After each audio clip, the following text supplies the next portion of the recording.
Hello and welcome, everyone. I'm really excited for today's book launch of Arpitha Kodiveri's book, Governing Forests.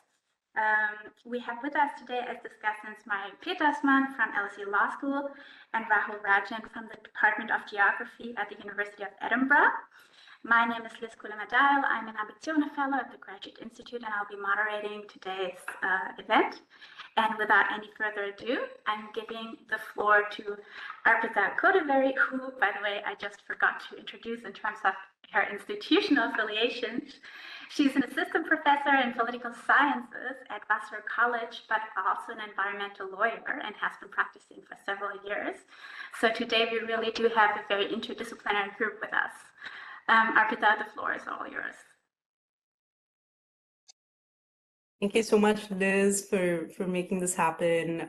Thank you so much, Rahul and Marie, for the work of just, reading the book and telling me what you make of it, because both of you have been important, people I've spoken to through this journey. So it's just so, in some ways, I feel so lucky to have both of you on the panel. So very excited to get into it. So before we jump into it, what I want to do is spend maybe the next few minutes giving you a snapshot about what the book is trying to do and what was the sort of story behind even writing this book, right? It so happens that you end up doing your PhD and then you sort of you're like, okay, I'm going to convert my doctoral dissertation into a book, which is great, but it's just my journey was more windy than that. I practiced as an environmental lawyer supporting Adivasi communities, particularly who were trying to implement this law called the Forest Rights Act, which was a piece of legislation which tried to correct what was a colonial legal architecture, which excluded communities from forest areas from both sort of rights over land, but also rights over resources. And while the story is a colonial, is a story of sort of a colonial legacy of these laws, there's also the post-colonial movement where those laws were adopted, right? And, going forward, we had the forest law regime sort of adopt exclusionary conservation, whether it's the creation of protected areas or other kinds of things. And I think what I try and do in the book, I don't know if you can really see it, but here you go, is to sort of speak about that story through tracing two particular legal concepts. One is sort of the assertion of state sovereignty over resources in these dense forest areas, and the desire, of course, to control particularly the subterranean, where the rich minerals are. And the second, which is sort of the creative legal activism of Adivasi communities who've, since the making of the Constitution, have tried to sort of carve out a space within the law where their, not just their assertions of sovereignty, but also self-governance and self-determination can be realized. And the Forest Rights Act in some way is an extension of that very rich legacy. So what happens then in those conflicts on the ground? And so this book, like I mentioned, the journey is a bit windy. It kind of brings together my years of lawyering with communities on the ground alongside the privilege of doing a doctoral dissertation at the EUI, where I had, the luxury of doing fieldwork. So I was able to sort of look at this particular conflict of contested or negotiated sovereignty in a coal mining site, an iron ore site, and a bauxite site, all kind of with this question specifically about what really happens to communities on the ground on these struggles. And while that's kind of the big overarching arc or question for the book, I think the book offers probably 2 or 3 insights. I want to say it's while as much as I want to say it's like a bit of 7-year process, it boils down to 2 or 3 sort of slight insights on these very, very complex ecological conflicts. I think the first insight that it offers is how the idea of authoritarian forest governance, which is that the state continues to have a lot of control over decision making, both not just on forest conservation, but also on deforestation, right? So you realize that that control around an architecture that's supposed to protect our forests can be very easily harnessed for extractive purposes. So the nature of authoritarian forest governance is such that it becomes in some ways an extractive form of legality, right?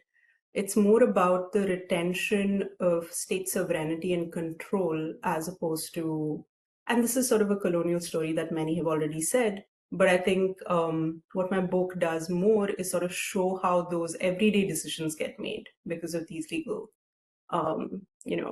because of the presence of this kind of authoritarian forest governance.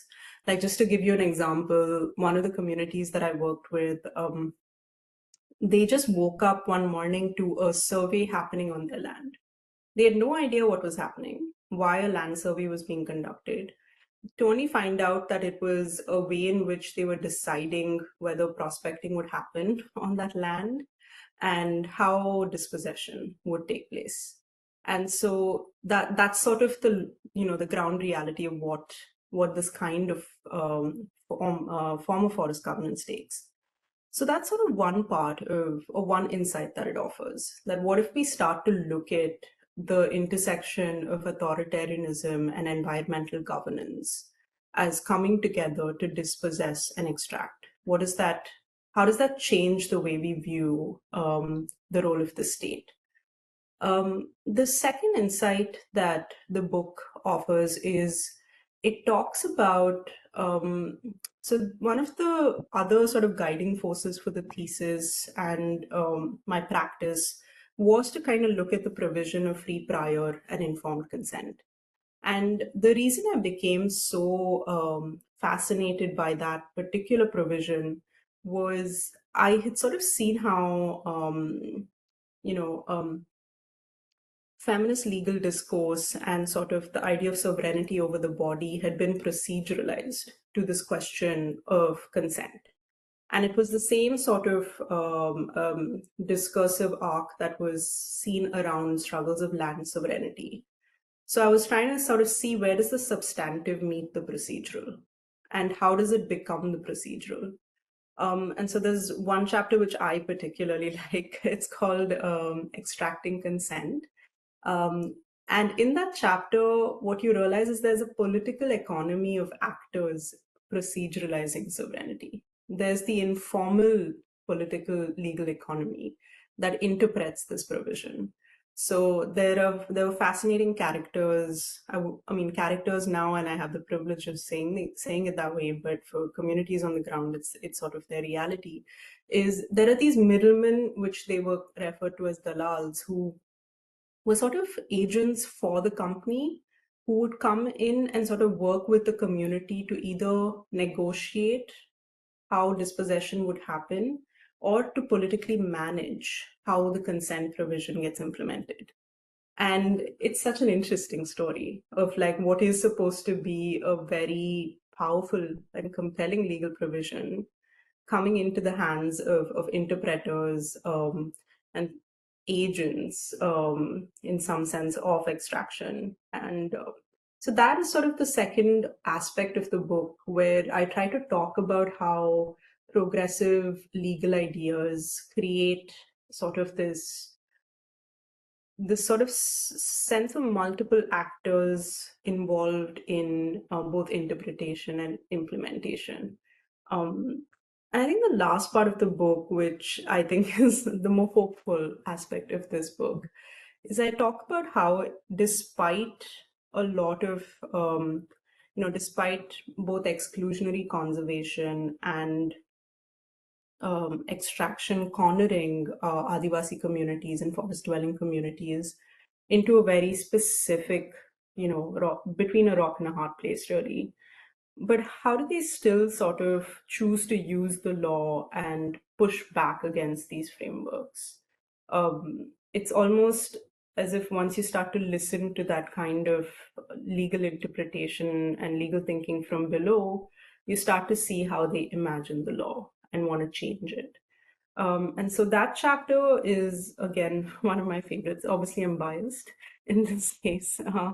But where I talk about sort of what does the legal future look like for these communities, and how have they managed to shape the law through their own visions of justice and belonging. And it has happened. So the Forest Rights Act is a product of sustained social movement pressure, which was, strategically applied at a time when a lot of rights-based legislation was being passed by the then Congress government. And so you see how, despite all of these, like one of the things, even when I was lawyering, was sort of like, why use the law? Why don't we just like discard the law and sort of do other things? Maybe we just need to be relying merely on protesting on the streets. But you realize that the law is such an important tool and language of resistance. And so if it is a tool and language of resistance, then how do they interpret, use, and shape it? And so the book does talk about that towards the end, and that sort of, I'll leave it there. I'll leave some mystery as well. So please do pick up the book and sort of read these, as I mentioned, just 3 humble insights that I try to offer. So yeah, thank you so much. And that was my quick sort of summary. And I'm really excited to hear what Rahul and Marie think about it. Fantastic. Thanks so much, Arpitha. Rahul, the floor is yours. Thanks. Thanks for having me, and thanks to Marie for joining. Congratulations, Arpita. This is a fantastic book. I loved reading it, and I've read it alongside another book which is in conversation. I thought I'd probably give a broader comment that I have had after reading it, and I have a question that if I'm allowed to pose, that I'll leave towards the end, and then Marie can intervene, and then you can take the questions at the end. I think the book is a pioneering work that brings together what we know as the messiness of law in India, alongside emergent environmental movement and the question of indigeneity. I feel, and I've learned that by dovetailing such deep ethnographic insights from Orissa, the book kind of addresses this long-standing historical tension that lay bare caste inequality in India very visible.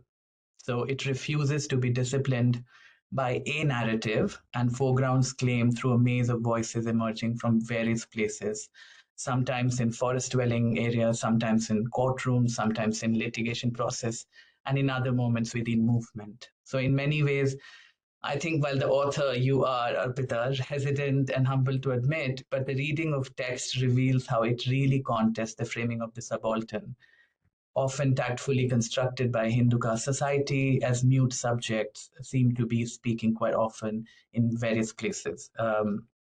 I also think the book is deepened by telling a story of a struggle of a forest dwelling community by using a recursive method. I thought of forecasting how you frame law as kind of a changing paradigm by through different recursive grievances which emerge from environmental movement. And in that way, your book kind of blurs the line between law, for instance, the figure of Dalal, as imagine not as a sidestep or as a footnote to the description, but as a core to the working of an act in action.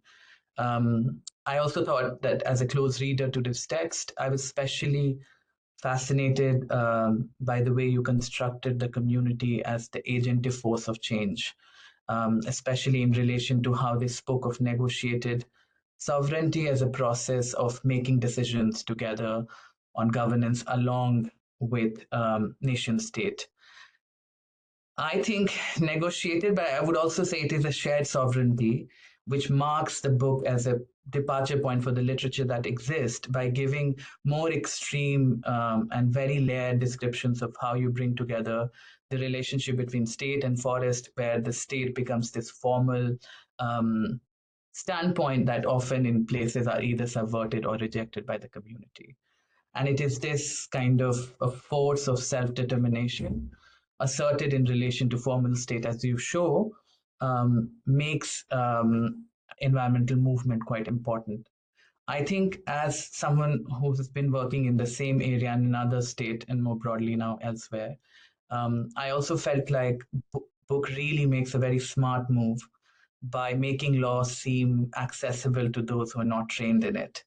And I thought that's a really kind of smashing contribution, because there seems like a rich body of work that always existed in India within environmental jurisprudence, but to weave that into a story that could be forecasted through environmental lawyering in relation to environmental movement, community, and you know, that kind of weaving together of these different varying narrative is really interesting. Last but not least, is that I also like the way you kind of you make a call for environmental lawyering that is not simply a tool of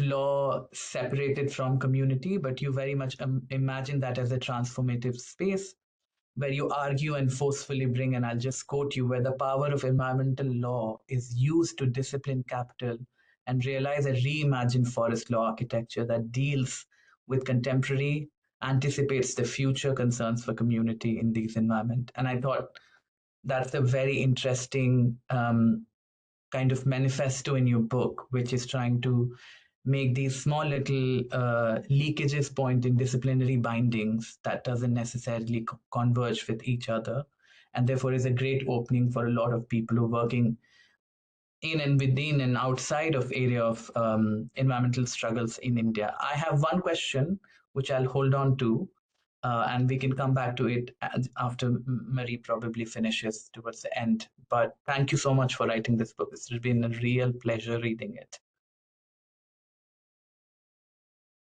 Fantastic. Thanks so much, Rahul. Marie.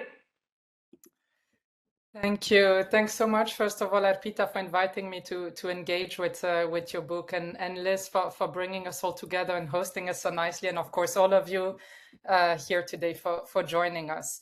So like Rahul, I also have one main comment and perhaps two questions that I would like to pose. So since I'm the last one presenting my questions, you can then pick them up in the discussions if you want. But so first I wanted to say something about the genre of the book, and then something about the figure of the fixer that you already addressed, and then end with contemporary dilemmas of environmental lawyering. So pushing a bit one of the main arguments you make. So I wanted to start with a couple of words about the literary genre of the book, and stress really what a truly wonderful reading experience this book is. You really write in such an intimate way about your own concerns for the forest and its inhabitants, and of course the lived experiences, the worries, and the struggles of those that you interviewed for your research. And to me, the book really stood out as a very meticulous assemblage of very personal stories, encounters, dilemmas, unanswered and perhaps even unanswerable questions that you, Arpitha, and many of your interviewees raise. And the work really distinguishes itself to me from more traditional sociolegal academic books that rely on interview material or qualitative research to narrate the stories that they tell, by working really with a distinctively self-reflexive writing method that really centers the author, that really centers you in many ways. And so I read the book as almost an auto-ethnography that carefully unpacks and analyzes your own experience and connected to the deep historical, archival, and situated research that you undertake about the governance or the ungovernance of forests, thereby crafting and really gifting your readers with a sort of autobiographical reflections on environmental lawyering, as you pitch the book in the preface. And so I wonder if you could say a little more about the openings and the foreclosures that comes with this genre of academic writing, what it enables, but also what the trade-offs were and what the choices are that you had to strike when deciding how to write the book and tell the story you wanted to share. And perhaps that relates a bit to the insight you share about basically transforming the doctoral dissertation into this book that somehow reads with a very different genre. Now, moving from how you narrate the story to the story itself, I wanted to come back to this figure of the fixer that you develop in the book. I also had a soft spot for this chapter 5 that I really found fascinating to read. And so the fixer, as you already said in your introduction, you refer to it as an agent who has been hired by the company to informally convince the local community members to sell their lands to the company. And what I found so fascinating is the different strategies that you distilled from your analysis and research with the communities that these fixers develop to really convince the communities to sell their lands. And you speak about the strategy of what you call going local, that rests on a slow process of building trust and taking care of the communities while the state has neglected them, by also building, I mean, in very material and concrete ways, building infrastructures such as schools, healthcare, roads, promising members of the communities to be hired within the company's activities. All this with the end goal of basically incentivizing the community to change its perception of the company and associate it with quote unquote the good. And in a way, I found it really remarkable how this analysis shows the extent of the extractivist nature of the companies at stake, where even consent of affected communities is extracted from them. And linking this to the question of insurgent citizenship that you refer to at the start of your book in relation to what you call claim-making processes of the communities, I was wondering what modes of resistance against this extraction of consent you had witnessed in your research. And of course, there are striking power asymmetries that at stake that make it very difficult to conceive of meaningful politics of refusal, or you call it at the end of the book, you call it the politics, the power to say no. And it seemed to me that this is a bit a horizon of action that you seem to suggest as one of the main takeaways.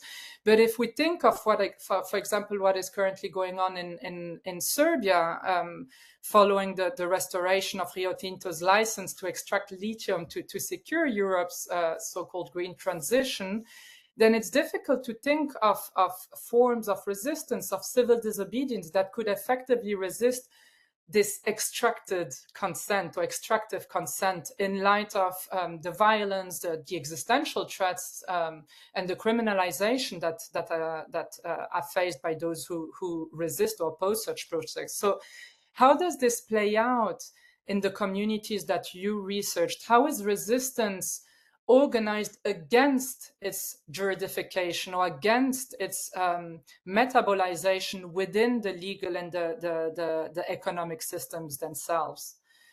And very briefly, my third point, the final point I wanted to raise concerns the contemporary dilemmas of environmental lawyering that your book got me thinking with. And so in the book, you retrace how wildlife conservation was pitched against forest dwelling communities for more than a century, embedded in British colonial practices of land governance, etc. But here, of course, India is no exception. And I'm thinking here about the book of Iris Braverman on settling nature, or the recent documentary Forest by Jumana Manna that really powerfully show how conservationism has always been instrumentalized to control the lands and people in Palestine too. But you, in this book, you also draw the attention of the readers to new discourses on forest conservation that are related to the green transitions I mentioned, and that turn forest into carbon sinks, with emerging almost new threats today that are not only related to deforestation by extractive industries or forest sanctuaries of wildlife preservation, which are really two elements that you research at length and that you cover at length in the book, but also afforestation or reforestation that pose new threats to local communities. And so my question then was to you was how environmental lawyering is changing against this backdrop. If we witness a falling back into sort of old school fortress conservationism or exclusive conservationism discourses, or if the so-called Anthropocene discourse has changed the stakes of negotiations. And perhaps how do you, as an environmental lawyer, navigate these complexities yourselves? Are you, or are we as environmental lawyers becoming the new fixers between the community's interest and the forest or its wildlife, or the new fixers between social and ecological concerns somehow? Well, I'd love to hear more from you on these reflections. Thanks so much. Fantastic. So with so many questions on the table, Arpitha, I would like to give the floor back to you to address some of them. Yeah, thank you, Rahul and Marie, for deeply reading the text and giving me more to think with it as well. So to quickly address some of Marie's questions, in terms of the genre of writing this book and sort of the choice of bringing in the personal was one, because I worked with a fantastic editor who really sat with me and was sort of thinking with me on what are your different sources of really almost like data, right? Like that you have to be able to stitch this narrative together. And one of the aspects that I did not mention in my introduction was from my early days of lawyering, I had sort of maintained a journal. And in that journal, it was not necessarily something like sort of a confession kind of process with each case that I was working in, or like every field that I went to, but it was sort of a reflective practice for me to get a sense of, as Rahul mentioned, sort of the messiness of the law and my role as a lawyer trying to work with communities. And that sort of dovetails with your later question around environmental lawyering and where is it going. And a lot of the journal's questions were always about, it started out with a very basic question of who is my client? Is it the community or is it the forest? Or is it both? If it is both, then what does lawyering for both an ecosystem and a community actually look like? What are the frameworks that I need to break from traditional lawyering to be able to achieve something more complex? And I think that the future of environmental lawyering, in some senses, we may very easily go into that mode of becoming the fixers and the interpreters and the sort of, literally sort of message carriers between the formal law into these sites of injustice. But what my years in community-based lawyering has brought up is maybe the act of environmental lawyering is actually shedding the pressures of being a lawyer. In some sense, what then happens is, and I know now the term movement lawyering is something that's been spoken of quite a bit, at least in both climate and environmental law circles, is what if we start to operate from a vantage point that social movements understand their legal realities better than an urban educated elite lawyer does going into these spaces. And we start to sort of transform lawyering by mostly becoming recipients of social movement legal thinking, and then trying to translate that into a legal strategy and working with communities to figure out how to weigh one strategy against another, to understand what the trade-offs are. But that still doesn't take away the challenge of the question about what does it mean to lawyer for ecosystems as well. I think that it becomes difficult also when one starts to think that indigenous communities are going to forever serve as sort of benevolent stewards of our forests and lands, and sort of using them in some ways as our gateway into this kind of transformative environmental lawyering. What happens if that may not be the case, right? And so where does lawyering go then? And that's where I find some respite in sort of the ideas of more contemporary colleges, and trying to see if there is some sort of law science intersection that can happen. In again, it's sort of idealistic, but on sort of on grounds that are not going to erase the rights of communities on the ground. So where does ecology and equity meet? And what does a legal strategy emerging from there actually look like? And interestingly, the history, and this is something I always tell a lot of those interested in broadly environmental legal struggles, is that something that India has done really well. It has actually crafted legal strategies emerging from that intersection of ecology and equity. And granted, there are all these powerful structures that operate against it, but it still exists as a voice within the law, and it actually exists as a way in which it contradicts some of that authoritarian forest governance or sort of extractive legality.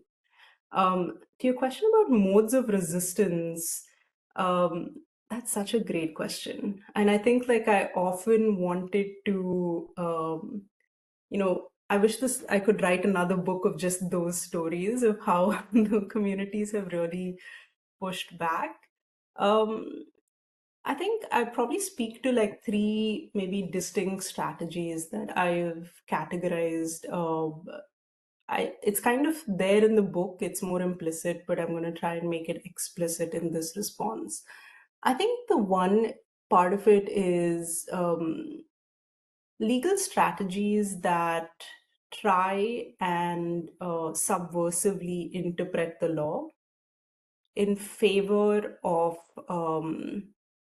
assertions of Adivasi sovereignty or indigenous sovereignty. It's like these opportunities, structures exist within the law, and the communities don't limit themselves by it, but they're able to cleverly work with them and use them and deploy them in some senses against this kind of extractive process of consent.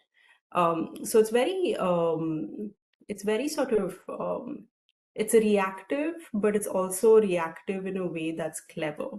So to give you a more concrete example of this, one of the communities I worked with in southern India, and this is not a situation where the community was being dispossessed for conservation purposes, but we also have another protective legislation called the Scheduled Caste, Scheduled Tribes Protection Against Atrocities Act. And so the community was being criminalized for their so-called forest offenses.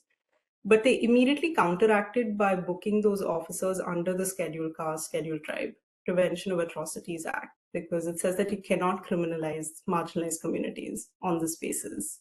And so there was this huge sort of legal tension there.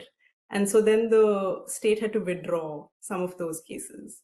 So at a very sort of micro level, they use what they have. And so it's kind of like a politics of survival, I want to say, as opposed to just sort of glorifying it as being clever legal strategists. It's what can I use the law for to just alleviate the pressure right now. The second kind of resistance is very, very radical civil disobedience. So it's almost as if there's a staging of sort of a legal theater or an alternative legal imaginary.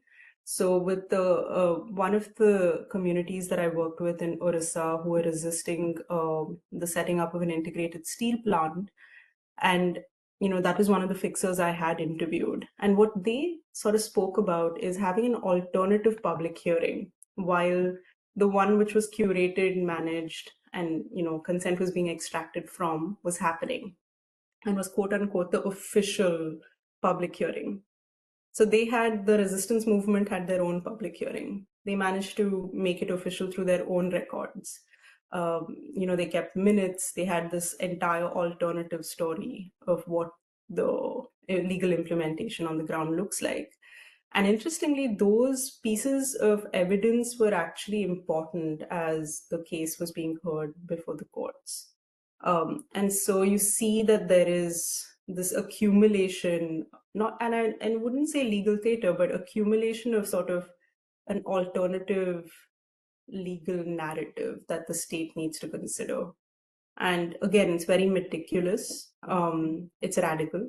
And there's a lot more to it. And I think the third kind of, and I know Rahul has worked on this a lot more than I have, I just have glimpses of it in my book, is where communities use a lot of that existing legal opportunity structure and as a way to remind the state of their responsibility and ethical responsibility of engagement.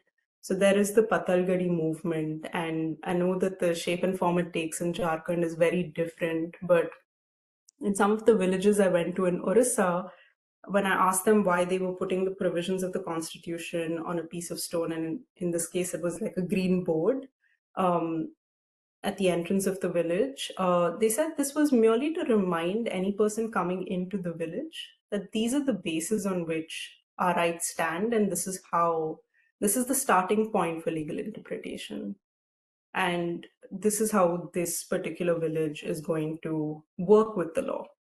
And that to me was fascinating, right? It's a very clear and sharp telling of how much we want to say that the formal law has been imposed on these communities. And I know a lot of literature does that, but a lot of my work has shown that they're very pragmatic about it. Instead, what they're looking at is how can I use the existing opportunity structures to negotiate and share that sovereignty and that sort of those kind of questions. I realize I did not answer your question about the trade-offs of choosing to write in this kind of genre. I think the biggest trade-off for me was, how much do I actually reveal the struggles the isolated struggles one encounters when one lawyers in these complex conflicts, right?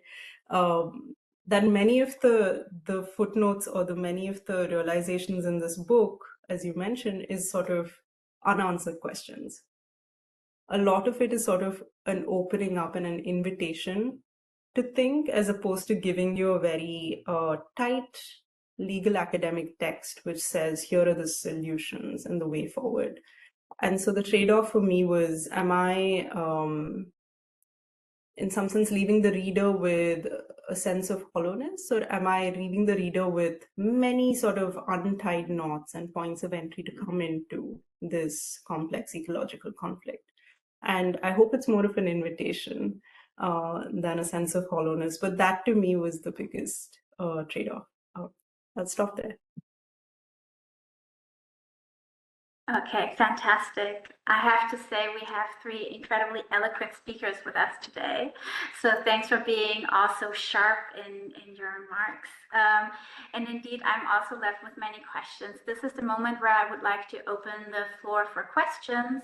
And in this traditional time that everyone takes to gather the courage to ask them, I would like to just start with a few thoughts that are on very high level and are really informed by some of the reflections that I left consultations and conversations in two global South states with in the last 2 or 3 weeks. So one is really the relationship of not you as an environmental lawyer, but you as an environmental scholar to these communities. So something that I found is that depending on where you are, some communities are actually very, very popular for scholars to go to, maybe because there are already institutions in place, they're easy to work with or considered to be easy to work with. But it seems that some of these communities are almost experiencing a sort of fatigue or even experiencing the process of being researched on as a form of extractivism. In this context, I've wondered how you navigated this balance of being both embedded, having been a practicing lawyer, but also then being a researcher and trying to not add to processes of extraction. Another question that I had on a very high level, because you've mentioned your publisher, Manchester University Press, a couple of times, and I know there are several PhD students in the room who are wondering where to publish and how to publish. So maybe you can say a bit more about the process and how you came to choose them, and then finally also, because I think something that your book does that really needs to be acknowledged is that it manages to sit at the intersection of so many different legal regimes while bringing it together into not only what I would call interdisciplinary, but really transcending epistemological communities in a way that is really quite remarkable. So here too, I think that came back to questions of readership. So who do you expect to be reading your book? Wow, so many great questions in there. So to take your sort of first question around the ethics of doing this kind of research, I think the book, because it travels through my years of environmental lawyering and sort of then transitioning into becoming a legal scholar, the question has also been different. So some of the earlier contexts that you encounter, like Sariska or Kutch, those were contexts that I had gone in as an environmental lawyer. And so the ethics of engagement were in some senses clear, but obviously it's not as straightforward. But I was going in there to help these communities get their forest rights recognized and multiple kinds of rights. And it didn't feel as extractive at that point because it felt like I was rendering some kind of service or at least some kind of contribution to their struggles. Things started to get more fuzzy for me when I was starting my doctoral dissertation, and I remember this starkly where I was I was chatting with my supervisor, Peter Drahos, and he was like, "We need to pick field sites based on your research question." And that itself to me felt like such a jarring process. And we both sort of sat and meditated on why was it such a jarring question, right? Because the ethics of engagement for me before was, where does the social movement need legal assistance and how can I contribute? To now the question was, here I am and these are my questions and these are the potential social movements that may have answers for them. And that itself became for me a very tense process. And the way in which I tried to manage that story was, I said, okay, I'm going to mainly look at the state of Orissa. And I'm going to look at where resistance has succeeded and how. And how can I then translate that into crystal clear ways and pathways that can support communities across India. So there was a sense of like, this idea that I'm going to go find out, where resistance worked and then translate that, right? Like that kind of gave me a bit more comfort that I'm not going to go and extract. But again, when I went there, getting access to the communities, gaining their trust, all of that, the lawyering helped because I was always able to provide some kind of set of skills on the ground. It wasn't just conversations. And they also knew that, yes, it's going, and many of them, when I said that it's going to become a book, they said, okay, that is important. That is important. We want our stories to be heard and told and shared. And both the social movements that I was interacting with have been heavily researched and heavily written about. So there was fatigue. So there were many times when I'd be doing these interviews and there was a sense of like, okay, I have to tell you the story all over again. And to me, that becomes, okay, am I re-victimizing these communities by forcing them to remember these tales? That then one of the switches I did make was I said, okay, the historical aspect of this conflict, I can gain information about it through texts or like jurisprudence or any of it. I'm going to switch gears and focus on what's happening right now. And the struggle was still ongoing on different terms. So I said, okay, that's what I'm going to focus on. And that's what I'm going to sort of work with you on. And that helped. Again, it wasn't perfect. For me, I think the true test of this book is going to be if I'm able to go back to these communities who I interviewed and have them read it and tell me if it makes sense or what did they make of it. Because my accountability lies mostly with them. And I know you mentioned about publishing and readership, so I'm going to quickly answer those. In terms of publishing, I think the one thing that I've learned through this process is finding a really good editor. Somebody who's able to sort of work with you to find your authorial voice, right? Like, I'm a huge fan of Haddock from Tintin. And so my editor would always be like, where's Haddock in the text? Where's all that anger? So there's like a sense of someone who's going to coach you through the writing process and force you to sort of do creative things, take risks. And then lets you know that, you know what, you'll be held through that process. You'll be okay. So you need someone who's going to guide you through that journey and a publisher who believes in your writing. I think with Melbourne University Press, they also had amazing editors. They gave me a lot of freedom. There was no sort of prescriptive mode in which my book had to sort of emerge. It was a very ground up way in which it worked out. So I would encourage a lot of young authors to find publishers who not only believe in them, but give them the leeway to say, okay, this is what I want to do with it. It's your story and you get to decide how to tell it. And so don't give away that power easily. And so that's sort of the big advice there. In terms of readership with this book, I was trying to go as broad as possible. And so I was kind of imagining activists, young lawyers, young law students, anyone broadly interested in questions of indigenous sovereignty globally. So the idea was, okay, who can read this and not feel alienated, but rather kind of get into the text easily? And so that was the sort of goal that my editor and I set for this book. Fantastic, thanks so much. Do we now have questions in the room? Including by Maria or Rahul. Yes, please go ahead, Rahul. Oh, I see a number of hands, but Rahul, please go ahead while I collect everyone else. Thanks. I think partly you've answered, Arpitha.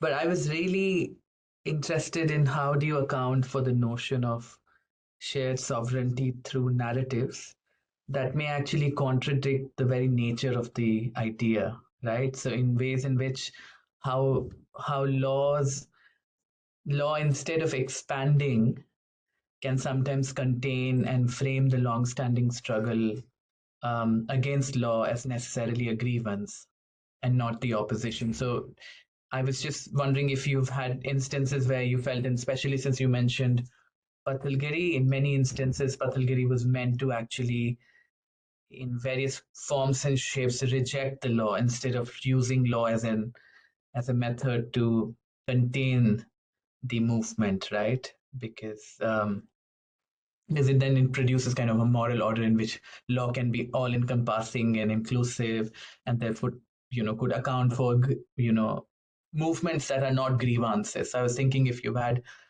instances where you felt like you had to like make a choice in writing that up to build a narrative? Yeah. Thank you. And Mayut, I hope I'm pronouncing this right, if you want to ask your questions now as well. Am I audible? Yeah. Yeah, congratulations, Arpitha, on the book. So actually, I'm also working on forests, and I'm a PhD scholar at Indian Institute of Technology, Roorkee. So my work is in the base situated in Uttarakhand. Just a curiosity, actually. So I've read a few of your articles and also moving on to the book. So my question here stands that how do you perceive like forest communities, if we are talking about forest communities, indigenous communities or non-indigenous forest communities, uh, these are not homogeneous communities, right? They have diversities in them. They have layers of people who are at different strata of within these communities as well. So, like in your book or in your work, or particularly in concern to what you are working on, how did you perceive this?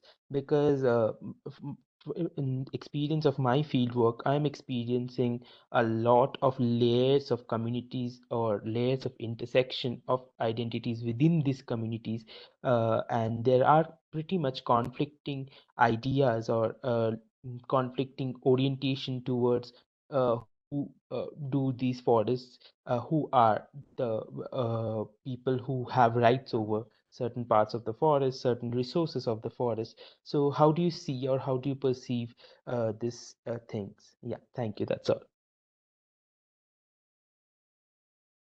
Back to you, Arpitha.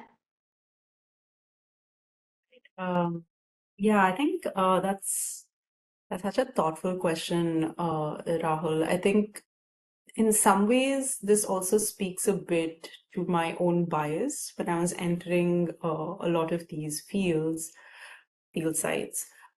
Is I was fascinated by the question of the law, and so I wasn't entirely ready to sort of encounter the question of where the law was being discarded.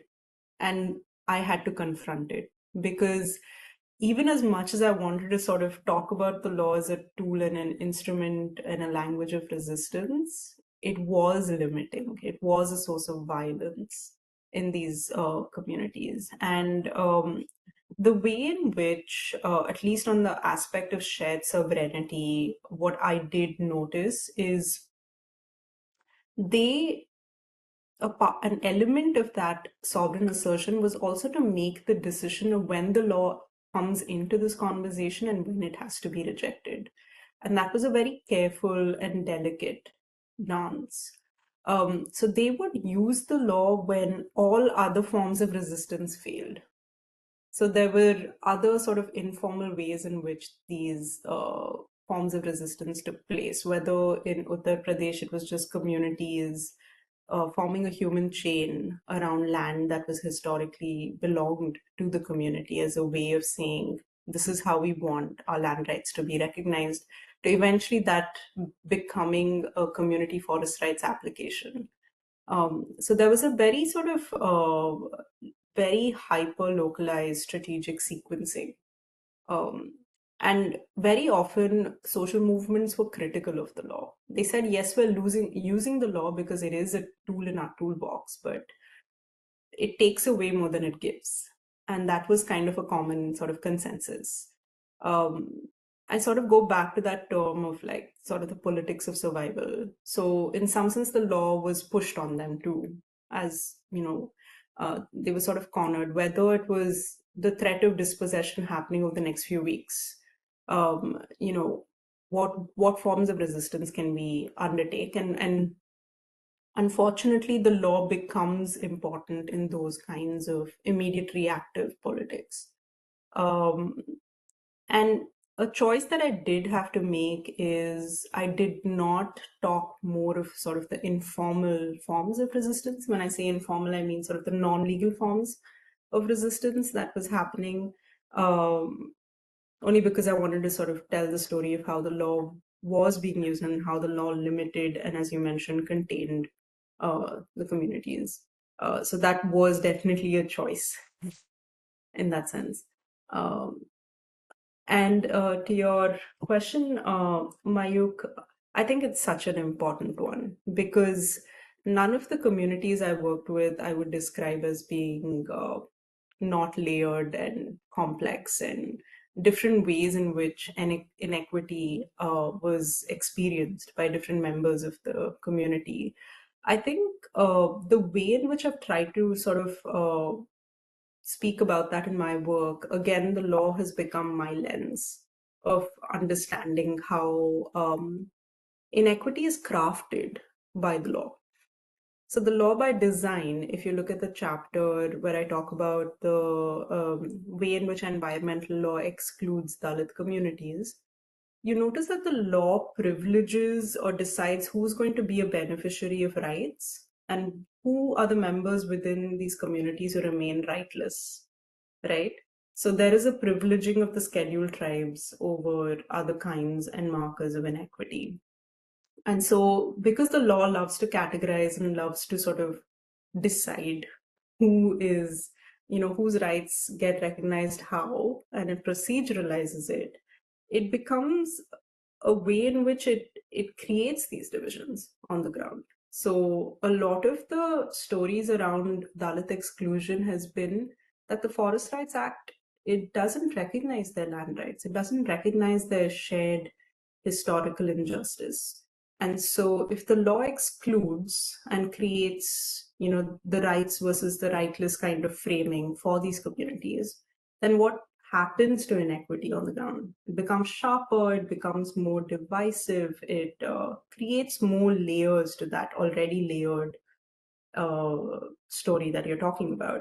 And so I've been more preoccupied with that question, while fully acknowledging that there are issues both in terms of, around gender, caste, and all the multiple ways in which these inequities exist in these communities.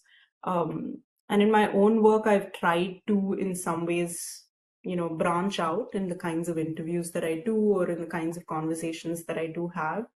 But I don't think I've been fully successful. Wonderful. So we've run out of time, which leaves me to thank Arpitha, Rahul, and Marie for joining us today and for agreeing to launch this wonderful book.